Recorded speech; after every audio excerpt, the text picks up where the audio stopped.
И всем здоров, народ, вы на канале ТИК, зовут меня Александр. Вот, это мой первый шорс, и хотел бы рассказать по поводу своего нового приобретения.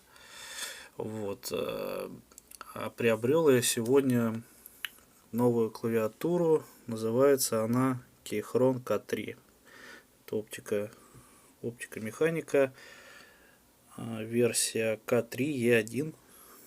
Так что, ребята, кто хочет увидеть честное видео, точнее честный обзор по поводу этой клавиатуры, то пишите комментарии, ставьте лайкосики и подписывайтесь обязательно на канал Стримчанский каждый день.